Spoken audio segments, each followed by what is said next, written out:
नमस्कार, मैं जयकृति आप सभी दर्शकों का अन्नदाता कार्यक्रम में स्वागत करती हूं। हमारे देश का किसान जन का पोषक है, वे श्रम का देवता है, अन्नदाता है। उसमें ही भारत की आत्मा निवास करती है। ऐसे ही किसानों की प्रगति के लिए हम खेतीबाड़ी से जुड़ी हुई बहुत सी नई लाभकारी जानकारियां हर रोज सुबह लेकर आते हैं। तो चलिए कार्यक्रम शुरू करने से पहले देखते हैं क्या है आज के अन्नदाता में। अपने राज्य में किसान तरबूज, घिया, करेला, खीरा, टमाटर, मिर्च की खेती बड़े क्षेत्रफल पर करते हैं। लेकिन यदि किसान ड्रिप द्वारा सब्जियों की खेती करते हैं तो न केवल खरपतवारों की समस्या से बच सकते हैं बल्कि कम पानी में अधिक उत्पादन भी ले सकते हैं। गांव सुंदरपुरा कोटपुतली के प्रगतिशील किसान सुंदर कसाना भी ड्रिप लगाकर खेती कर रहे हैं और कम पानी में अच्छी आय कमा रहे हैं और आज वे काफी खुश भी दिखाई देते हैं। तो ये किस प्रकार से करते हैं ड्रिप से खेती, आइए जानते हैं इन्हीं से। मैंने 25 बीघा के अंदर तरबूज, खीरा और खरबूजा डाल रखा है, मिर्ची, करेला डाल रखा है। इसके बाद में मैंने इसी के अंदर ड्रिप इरिगेशन लगा रखा है। ड्रिप इरिगेशन से ही सिंचाई करते हैं। पहले हम परंपरागत खेती करते थे जिसमें सरसों, गेहूं, बाजरा यही होता था। इसके बाद मैंने देखा कि इसको छोड़ के इसमें कोई मुनाफा नहीं था। इस वजह से मैंने ये डेवलप किया है मेरा फार्म। किसान भाइयों, आज हम आपको एक ऐसे किसान से मिलवाने जा रहे हैं जो अधिक लाभ कमाने के लिए परंपरागत फसलों को छोड़कर नई तकनीकों को अपनाकर कम पानी वाले क्षेत्र में ड्रिप मल्च के माध्यम से कद्दू वर्गीय सब्जियों की खेती करके अच्छा खासा मुनाफा कमा रहे हैं। तो आइए मिलते हैं उनसे और जानते हैं उनके अनुभव को। मैंने 17 बीघा में तरबूज लगा रखा है जिसमें सागर किंग, कृष्णा, मैक्स आदि वैरायटी लगा रखी हैं। लगभग 3 बीघा के अंदर मैंने खरबूजा लगाया, मुस्कान और कुंदन, रूचा, खीरा लगा रखा है। मैं तो यही कहता हूँ कि ड्रिप इरिगेशन लगा के खेती करें तो बहुत अच्छा मुनाफा होगा। ये किसान भाई खेत की अच्छी तरह से तैयारी करके खाद उर्वरक डालकर ड्रिप मल्चर लगाकर सब्जियों के बीजों की बुआई या तैयार पौधों की रोपाई करते हैं। पौधे उगने के बाद समय समय पर ड्रिप के माध्यम से सिंचाई करते हैं और मृदा परीक्षण रिपोर्ट के मुताबिक उर्वरकों का प्रयोग करते हैं जिससे फसल की अच्छी बढ़वार होती है।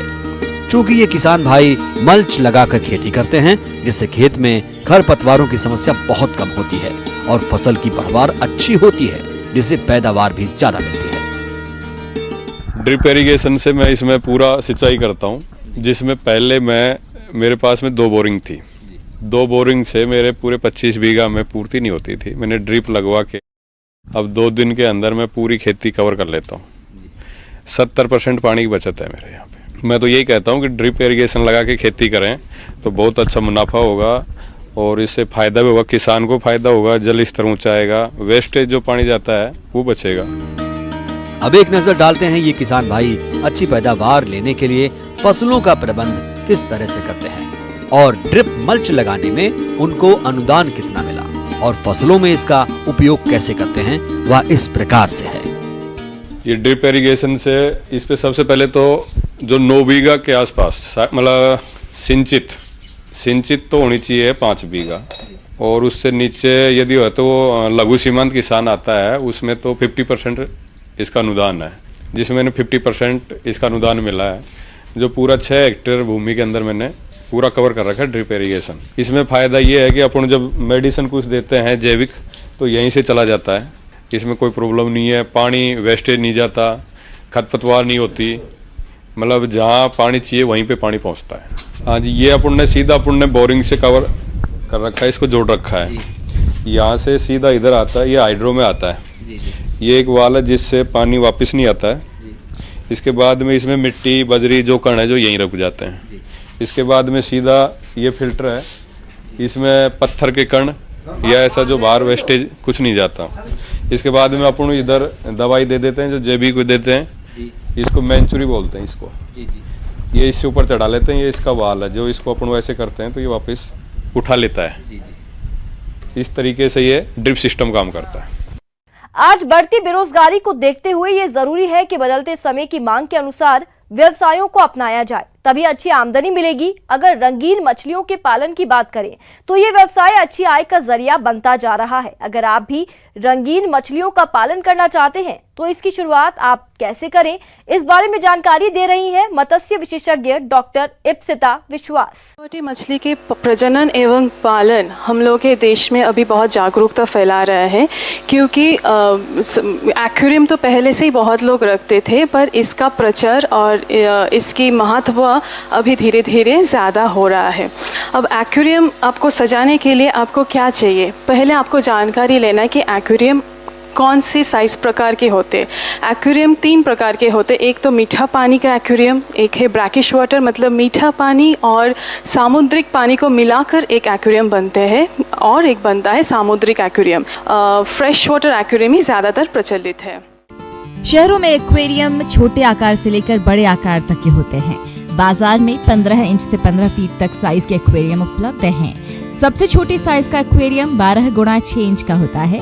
इससे छोटे आकार के एक्वेरियम में मछलियां ज्यादा बढ़ती नहीं हैं। इतने बड़े आकार के एक्वेरियम में 4 से 5 जोड़ी मछली को रख सकते हैं। इसी तरह क्या करना है, अब आप उसको सजाना पड़ेगा। सजाने के लिए पहले क्या करना है, आपको नीचे एक अच्छे से फिल्टर लगाना पड़ेगा, ग्रामेल फिल्टर उसको बोलते हैं। उसके ऊपर आप हर रंग बिरंगी ग्रेवल पीबल्स होते हैं, जैसे पत्थर, हर कलर की पत्थर होता है। वो 2 से 2.5 सेंटीमीटर, नहीं तो ज़्यादा से ज़्यादा 4 से 5 सेंटीमीटर के अलग अलग साइज़ का होते हैं। ये भी एक फ़िल्टर का काम करता है। तो पहले आप क्या करेंगे, थोड़ा बड़ा वाला पीबल्स रखेंगे, उसके ऊपर आप छोटा छोटा पत्थर डाल देंगे, और जितना कलरफुल आप बनाएंगे उतना वो प्राकृतिक के रूप लेगा। साथ ही साथ आप सैंड भी डाल सकते हैं, मतलब बालू डाल सकते हैं उसके ऊपर। एक्वेरियम में पानी हमेशा क्लोरीन रहित, शुद्ध एवं ताज़ा होना चाहिए। पानी भरते समय एंटी क्लोरीन डालना चाहिए, मछलियों के लिए हितकर होता है। बोर पानी अगर इस्तेमाल कर रहे हैं तो पहले बोर से पानी एकत्र करके 2 दिन बाहर रखना चाहिए और फिर उसे एक्वेरियम में डालें। पानी में 10 से 20% जितना भी आपका स्पेस है उसे 10 से 20% खाली रखना चाहिए। आप पूरा भी कभी पानी उसमें मत डालिए। अब पानी को आप 4 से 5 दिन बिल्कुल कुछ नहीं कीजिए, क्योंकि आप वो वाटर को कंडीशन कर रहे हैं, क्योंकि मछली जब आपके पानी में आएगा तो उसको कंडीशन वाटर चाहिए। इसी तरह आप क्या करेंगे, एक फ़िल्टर लेंगे, क्योंकि हमेशा वाटर को प्यूरिफाई करना है, क्योंकि जब आपका मछली रहेगा तो उसका जितना भी एक्सक्रीटा आ रहा है वो उसको साफ़ करना है। पानी को हमेशा साफ़ रखना चाहिए। तो पानी साफ़ रखने के लिए हम लोग फ़िल्टर का इस्तेमाल करते हैं। अब फ़िल्टर मैकेनिकल भी होता है, बायोलॉजिकल भी होता है, तो वो आपको ये करना है कि आप कौन सा फ़िल्टर इस्तेमाल करना चाह रहे हैं। एक्वेरियम के अंदर के सौंदर्य को बढ़ाने के लिए उसमें जलीय पौधों को उगाइए, क्योंकि इसकी वजह से उसे एक्वेरियम में प्राकृतिक ऑक्सीजन मिलता है और एक्वेरियम और भी अधिक आकर्षक दिखने लगता है। साथ ही मछली का जीवन समय भी बढ़ जाता है। एक्वेरियम में आहार देने का भी बहुत सारा तरीका है। आहार में हमेशा याद रखना है, क्योंकि ये मछली छोटा साइज़ का रहता है, जैसे कि 4 सेंटीमीटर लगभग ज़्यादा से ज़्यादा, तो उसका साइज़ भी छोटा होना है। तो बाहर ही आप जब भी कहीं जाएंगे, पेट शॉप करके जितना भी एक्वेरियम का दुकान है वहाँ पर आप बोलेंगे कि आप पिलेटेड फीड दीजिए, क्योंकि उसमें कुछ पिगमेंट रहता है, जैसे ऑप्टिमम करके एक आता है, उसमें से अगर आप लेते हैं उसमें कैरोटीनाइट करके एक पिगमेंट आता है, जिससे कि आपके मछली का जो कलर है वो और भी ज़्यादा निखारे। कभी कभी ये भी देखा गया है कि आप 1 हफ्ता नहीं है घर में, तो उस टाइम में आप बिल्कुल टेंशन नहीं लीजिए, क्योंकि आप पूरा संपोषण अगर पोषक देते हैं तो वो धीरे धीरे वो ले लेगा। और ऐसा भी नहीं है कि आपको हर रोज़ एक्वेरियम में खाना देना है, क्योंकि अगर आप ज़्यादा खाना देते तो पानी का गुणवत्ता भी खराब हो सकता है। यहाँ इस बात को ध्यान में रखें कि एक्वेरियम के ऊपर सीधी सूर्य की रोशनी नहीं आनी चाहिए, क्योंकि धूप लगने पर एक्वेरियम में फफूंद जैसा हरा कवक पनपने लगता है, जो मछलियों को नुकसान पहुँचाता है। इसके अलावा एक्वेरियम के पानी का तापमान ज्यादा या कम होने से मछली के ऊपर दबाव पड़ता है और मछलियाँ मरने लगती हैं। एक्वेरियम कहाँ रखना है वो भी बहुत है, क्योंकि बहुत ही इम्पॉर्टेंट है, क्योंकि एक्वेरियम बिल्कुल डायरेक्ट सनलाइट के सामने नहीं रहना चाहिए, क्योंकि वो एल्गल का ज़्यादा फॉर्मेशन हो जाता है। और कभी भी दरवाज़े के अगल बगल में नहीं रखना चाहिए, क्योंकि मछली को डिस्टर्बेंस हो सकता है। अब एक्वेरियम में रोग भी बहुत, एक्वेरियम के मछली, सजावटी मछली का भी बहुत सारा रोग होता है। तो पहले आपको रोग पहचानने से पहले आपको उसका सिम्टम पता चलना पड़ेगा कि कैसे आप उसको उपचार करें। तो उपचार करने के लिए कभी भी देखिए कि आप खाना दे रहे हैं पर वो नहीं खा रहा, इसका मतलब है आपका पानी का गुणवत्ता सही नहीं है। गुणवत्ता अगर सही नहीं है तो उसको आप पानी बदलिए 10 से 15 दिन के अंदर। जब भी आपका पानी का रंग हरा या काला हो तो एक ब्लू करके एक ड्रॉप आता है, वो आप 5 बूंद 10-15 दिन के अंतराल में डाल दीजिए। साथ ही साथ जब आप देखेंगे कि पंख उसका सर रहा है, कि पंख उसका गिर रहा है, तो उस टाइम में आप पंख को काट के उसमें आयोडीन का ऑइंटमेंट लगा लीजिए। दवाई जितना भी बैक्टीरियल हो, फंगल हो या पैरासाइटिक हो, उसको पहले आप समझिए, समझने के बाद ही उसका उपचार कीजिए। मटर की फसल में बदलते मौसम के कारण कई हानिकारक रोग लगते हैं और किसानों को मटर का बहुत ही कम उत्पादन मिलता है। तो मटर की फसल में इस समय कौन कौन से रोग लगते हैं और इसकी रोकथाम किस प्रकार से करें, इस बारे में बता रहे हैं पौध रोग वैज्ञानिक डॉक्टर मनोज वर्णवाल। आज किसान भाई जो भी मटर की खेती कर रहे हैं उनको मैं मटर में खासकर लगने वाले विभूतिया रोग तथा इसकी कैसे आप पहचानेंगे तथा इसके निदान संबंधित आपको मैं बता रहा हूँ। किसान बंधु, सबसे पहले हम बताना चाहेंगे मटर में विभूतिया रोग खास करके जब ठंड पड़ती है उस समय इस रोग का प्रकोप बहुत ज़्यादा देखने को मिलता है। ऐसा होता है क्या कि जब ठंड ज़्यादा पड़ती है, जब रात का तापमान 10 डिग्री से कम, दिन का तापमान 20 डिग्री से ऊपर होता है, उस समय इस रोग का प्रकोप बहुत ज़्यादा होता है। इस रोग में पत्तियों फलियों पर सफेद पाउडर सा छा जाता है, जिसके कारण पौधे अपना भोजन नहीं बना पाते और ऐसी रोगग्रस्त फसल से किसानों को बहुत कम उत्पादन ही मिल पाता है, जिससे किसानों को भारी नुकसान होता है। और खास करके ये भी देखा जाता है जब आकाश में बादल छाया रहता है, या कह सकते हैं लंबे समय तक, या शाम का समय हो या रात का समय हो, अगर बादल छाएगा तो उस समय इस रोग का प्रकोप निश्चित रूप से कह सकते हैं बहुत ज़्यादा होता है। यह रोग एक प्रकार के फफूंद इरेसिपी के नाम, इरेसिपी स्पीसीज या कह सकते हैं इरेसिपी पोलीगोनी, उसके कारण होता है। इसमें देखा जाता है कि जब हवा में नमी हो या कह सकते हैं क्लाउडी वेदर हो और उस समय रात का तापक्रम अगर 10 डिग्री सेंटीग्रेड से कम होगा तो इस रोग का प्रकोप होने का संभावना बहुत ज़्यादा बढ़ जाता है। ऐसा देखा जाता है। सबसे पहले इस रोग के लक्षण पत्ती में दिखाई पड़ते हैं। इसके लक्षण खास करके पत्ती में सफ़ेद पाउडर के आकार का दिखता है, जो धीरे धीरे बढ़ने लगता है। बाद में उसके तना पर फिर उसके आगे चल करके जो उसे लत्तर निकलती है, जो टेंड्रिल बोलते हैं, टेंड्रिल में भी लक्षण दिखाई पड़ते हैं। यही नहीं, जब उसमें दाने बनते हैं, दाने बनने के बाद बनते समय में भी इस रोग के लक्षण आते हैं। सब का सब लक्षण सफ़ेद पाउडरनुमा, जैसे लगता है कि कोई इस तरह से पाउडर छीट दिया हो कि जैसे उसे पाउडर से ढक दिया गया हो। तो पाउडरनुमा जो लक्षण दिखाई पड़ते हैं तो निश्चित रूप से समझिए किसान बंधु कि आपके खेत में विभूतिया रोग का प्रकोप हो गया है, जिसको इंग्लिश में हम लोग पाउडरी मिल्ड्यू भी बोलते हैं।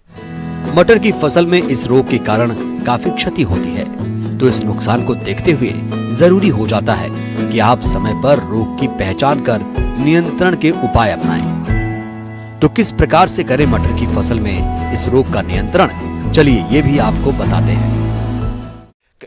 ये लक्षण, ये बीमारी आने पर किसान बंधु, ये इस बीमारी को आसानी से रोका जा सकता है, क्योंकि यह वास्तव में एयरबॉर्न डिजीज है। ये कह सकते हैं हवा से उड़ करके जो रोगग्रस्त पौधे होते हैं उस वहाँ से उड़ करके स्वस्थ पौधे की ओर बढ़ते हैं और उसको जाकर रोगग्रस्त कर देते हैं। यही नहीं, इस रोग को रोकने के लिए किसान बंधु सबसे पहले हम ये बताना चाहेंगे कि इसमें रोगरोधी किस्म कुछ आते हैं। यदि रोगरोधी किस्म को लगाते हैं तो निश्चित रूप से कह सकते हैं इस बीमारी को आसानी से रोका जा सकता है।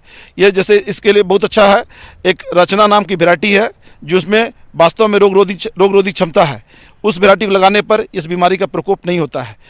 दूसरे इस रोग के लक्षण आने पर किसान बंधु केराथिन 1.5 मिलीलीटर दवा प्रति लीटर पानी में घोल बना करके छिड़काव करेंगे तो इस रोग को आसानी से रोका जा सकता है। खास करके देखा जाता है कि बहुत सारे जो विभूतिया रोग होते हैं, जिसे आपको कुकुरबिट्स में ये कह सकते हैं कि जितने भी लत्तरदार सब्जी होती है उसमें भी इस रोग का प्रकोप बहुत ज़्यादा देखने को मिलता है। तो उसमें भी हम लोग सलाह देते हैं खासकर किसान बंधु कि वास्तव में केराथिन नामक दवा का ही छिड़काव करना चाहिए। लेकिन मटर में देखा गया खास करके हम लोग सल्फर डस्ट भी सजेस्ट करते हैं। सल्फर का या घोल बना करके या सल्फर का डस्ट भुड़काव करने पर भी आसानी से रोका जा सकता है। सल्फेक्स नामक पाउडर मिलता है मार्केट में, जिसका 3 ग्राम दवा प्रति लीटर पानी में घोल बना करके यदि हम छिड़काव करेंगे तो निश्चित रूप से कह सकते हैं कि विभूतिया रोग को आसानी से रोका जा सकता है। तो इसके लिए एक रामबाण दवा है, सही माने में पूछा जाए तो केराथिन, और दूसरा है इसमें सल्फर डस्ट। ये दोनों में से किसी एक दवा का छिड़काव करेंगे आसानी से इस रोग को रोका जा सकता है।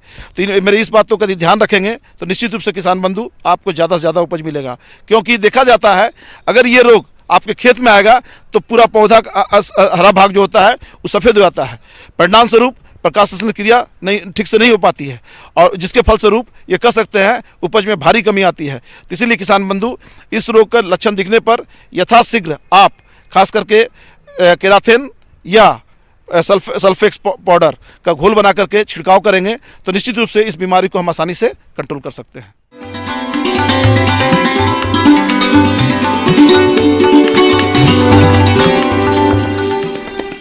अन्नदाता हेल्पलाइन निशुल्क फोन संपर्क सेवा के माध्यम से आपके द्वारा पूछे गए प्रश्नों में से एक या दो महत्वपूर्ण प्रश्न को हम अपने कार्यक्रम में शामिल करते हैं। इसी के तहत आज का चयनित प्रश्न और उसका जवाब इस प्रकार है।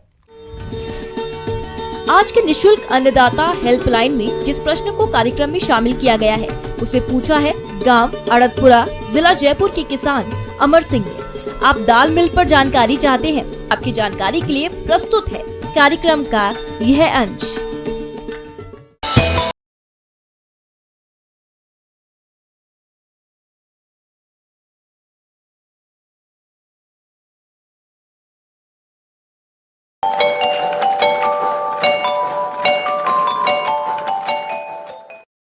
दालें हमारे भारतीय भोजन का एक अभिन्न अंग हैं।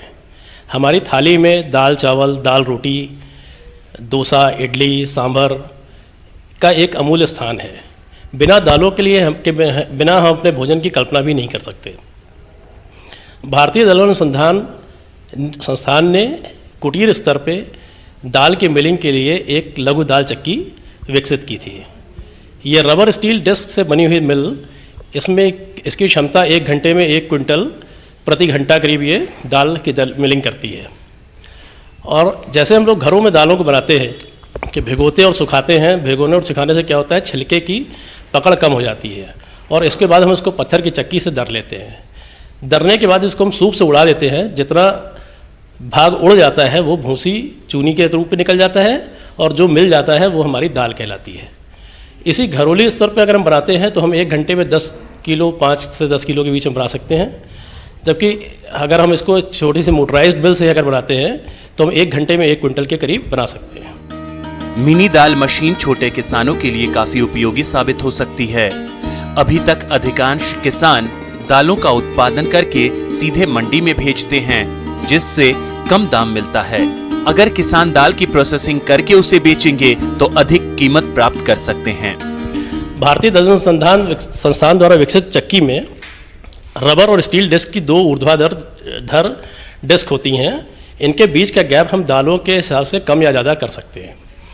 और भिगोना सुखाना इसलिए करते हैं कि हमको दाल की छिलके की पकड़ को कम करना है। एक ये प्री ट्रीटमेंट की तरह है। घरों के घरेलू स्तर पे इसको भून करके भी हम करते हैं, या हमने सिर्फ भिगोया और धूप में उसको सुखा लिया। सुखाने के बाद इसको रबर स्टील डिस्क की चक्की से हम इसको पास करते हैं और इसके साथ एक साइक्लोन सेपरेटर लगा हुआ है जो भूसी और चूनी को अलग कर देता है। ये दाल चक्की जो आसानी से मिल हो जाती हैं दालें, जैसे मटर, चना, इनके लिए बहुत उपयोगी है।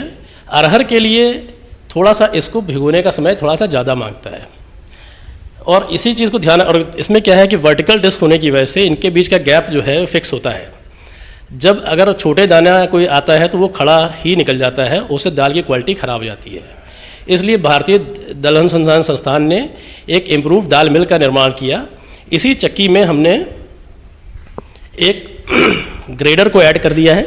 इसके नीचे एक ग्रेडर लगा हुआ है और एक एमरी रोलर लगा दिया है। चक्की वाला पोर्शन इसका एज सच रखा गया है।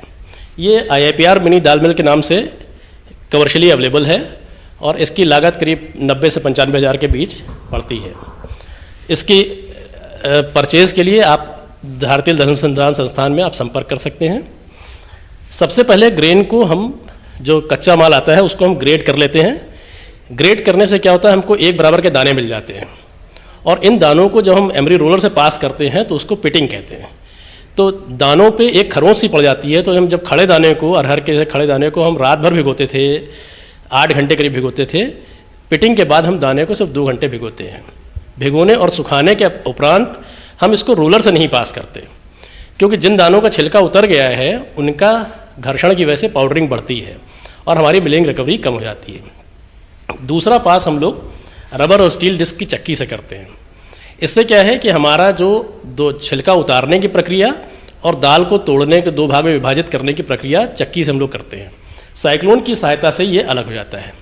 हमारे ये जो मिनी दाल मिल है, ये इसका नया स्वरूप है। इसमें हमने रोलर के साइज़ को थोड़ा बढ़ाया है, ब्लोअर के साइज़ को भी बढ़ाया है और इसमें थोड़ा सा आवाज़ भी कम हुई है, शोर कम हुआ है इसका। ये 2 HP की सिंगल फेज मोटर से चलती है और एक बार में आपको भूसी चूनी अलग हो जाने की वजह से साफ दाल प्राप्त होती है। मसूर की दाल जो है उसमें कोई सी प्री ट्रीटमेंट की ज़रूरत नहीं होती है, उसको सीधे एमरी रोलर से हम निकाल सकते हैं। अरहर की दाल को क्लीनिंग ग्रेडिंग के बाद हमको पिटिंग करनी पड़ती है। पिटिंग के बाद हम उसको वाटर सोकिंग या भिगोना कहते हैं। भिगोने के बाद उसको हम ड्राई कर लेते हैं और ड्राई करने के उपरांत हम उसको रबर स्टील चक्की से पास कर लेते हैं। चना और मटर जिसका छिलका आसानी से उतर जाता है, उसके लिए हम लोग सिर्फ चक्की का प्रयोग करते हैं। उड़द और मूंग की अगर छिलका चढ़ी हमको दाल चाहिए तो हम चक्की से ही उसको दाल बना सकते हैं। और अगर हमको छिलका उतारना है तो हमको रोलर का प्रयोग कर सकते हैं और दाल को तोड़ने के लिए, विभाजित करने के लिए हम रबर स्टील डिस्क का प्रयोग करते हैं।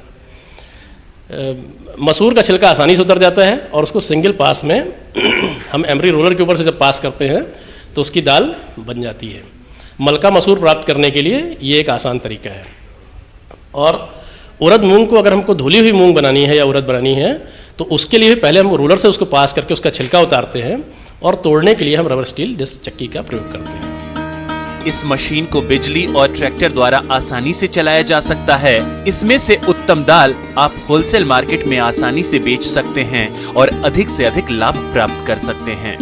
किसान भाइयों, अन्नदाता आपकी सेवा के लिए संकल्परत है। कृषि संबंधित समस्या और सुझावों के लिए आप हमें इस पते पर संपर्क कर सकते हैं। प्रोड्यूसर अन्नदाता news 18 Rajasthan, Ramoji film city, Hyderabad 501512। साथ ही आप हमें ईमेल भी कर सकते हैं। हमारा ईमेल है p18annadatarajasthan@nw18.com। इसके अतिरिक्त आप हमें निःशुल्क हेल्पलाइन नंबर 180041922155 पर सोमवार से शनिवार सुबह 10 से शाम 4 बजे के बीच संपर्क कर सकते हैं। किसान भाइयों, अब समय हो रहा है आपसे विदा लेने का, तो हमारी अन्नदाता टीम को दीजिए इजाजत। कल फिर आपसे मुलाकात होगी कृषि संबंधित कुछ और महत्वपूर्ण जानकारियों के साथ। नमस्कार।